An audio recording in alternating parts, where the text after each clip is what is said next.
सारिका पहली बार अपने ससुराल से मायके कुछ दिन रुकने के लिए आई हुई थी। अभी 2 महीने पहले ही उसकी शादी आकाश से हुई थी। शादी के बाद वो सिर्फ पग फेरे के लिए ही आ पाई थी। दरअसल आकाश की सरकारी नौकरी थी, इस कारण पग फेरे के बाद ही वो लोग जॉब वाले शहर में शिफ्ट हो गए थे। नहीं तो आकाश तो पहले किराए के कमरे में रहता था और हर सप्ताह में एक बार घर पर सबसे मिलने आ जाया करता था। ससुराल में भी उसे ज्यादा से ज्यादा एक सप्ताह रहने का ही मौका मिला था और अभी एक सप्ताह पहले ही वो यहाँ आई हुई थी। तब उसने अनुभव किया था कि उसके ससुराल के लोग बड़े ही सादगी से रहना पसंद करते हैं। ननद उससे उम्र में छोटी थी, जॉब करती थी, पर फिर भी सादगी से रहती थी। पैसे टकों की कोई कमी नहीं थी, पर रहन सहन अभी भी कई चीजों में पूरा नहीं था। हाँ, पर सोच का दायरा नया था। घर में सबका बराबरी का स्थान था। कोई भी डिसीजन लेना होता था तो परिवार के सारे सदस्य एक साथ बैठकर डिसीजन लेते थे। बहू को भी उसमें सम्मिलित किया जाता था, जो कि सारिका के लिए बिल्कुल नया था। उसने अपने मायके में ये सब नहीं देखा था। यहाँ तो उसकी शादी के फैसले में भी उसकी मम्मी को और भाभी को बिठाया नहीं गया था। बस निर्णय सुनाया गया था कि सारिका की शादी पक्की कर दी गई है, अब काम तुम लोगों को संभालना है। खैर, एक सप्ताह पहले वो यहाँ शहर में आ चुकी थी, तब से अपने ससुराल में ही थी। अभी 2 घंटे पहले ही तो अपने मायके पहुँची थी ओ।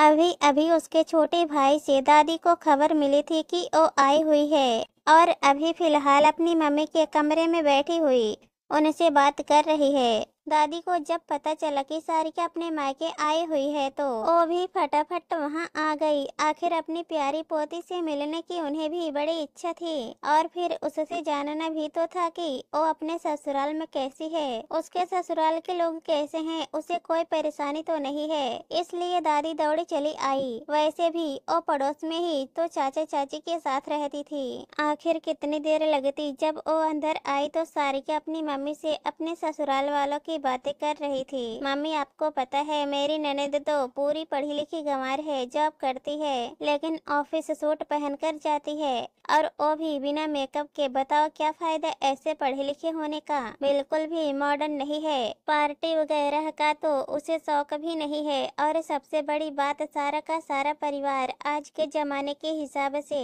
बहुत एजुकेटेड है, लेकिन अपने घर में वो लोग मारवाड़ी बोलते हैं, नीचे जमीन पर बैठकर खाना खाते हैं। बताओ क्या फायदा ऐसी एजुकेशन का। गंवार की गंवार ही रहे। अपने रहन सहन में तो कोई बदलाव नहीं आया। बस इतना सा है कि कहीं बाहर जाते हैं तो कम से कम तब सलीके से होते हैं, वरना उन्हें घर में कोई देख ले तो कहकर वह जोर जोर से ताली बजाकर हंस पड़ी। उसकी मम्मी भी ऐसी की जो बेटी को चुप कराने की जगह उसकी बात सुन सुन कर उसके ससुराल वालों पर हंस रही थी। हे भगवान, ऐसे रहते हैं तेरे ससुराल वाले, तो फिर वहाँ कैसे रहती होगी ऐसे लोगों के बीच में। मम्मी ने कहा, अरे क्या बताओ मम्मी, मुझे तो उनकी बातें ही समझ में नहीं आती। पैसों की कोई कमी नहीं है, पर रहन सहन वही पुराना का पुराना।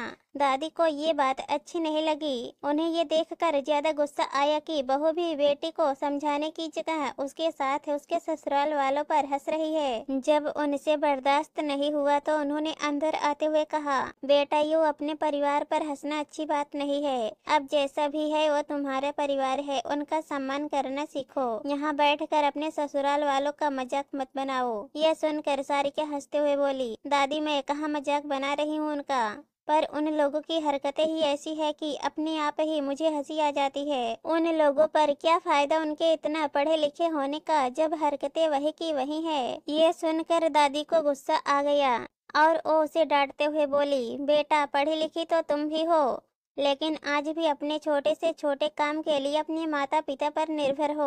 पढ़ लिख कर तुमने कौन सी फतेह कर ली? तुमने ऐसा कौन सा काम कर दिया कि तुम दूसरों का मजाक बनाने लगी? शिक्षित होने का मतलब है कि सोच में फर्क होना, पर तुम भी यहाँ पर अनपढ़ गंवार जैसी ही बातें कर रही हो।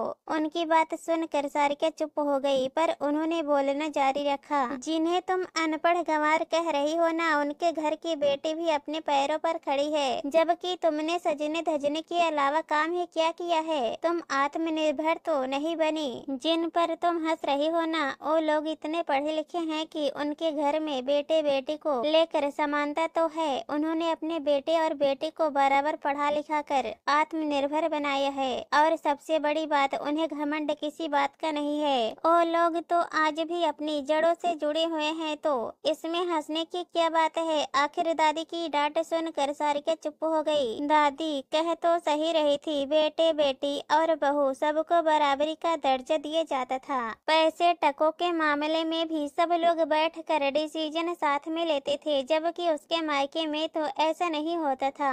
और आइंदा उसने अपनी ससुराल वालों का कभी मजाक नहीं बनाया। दोस्तों, कहानी पसंद आए तो हमारे चैनल को सब्सक्राइब कर देना। धन्यवाद।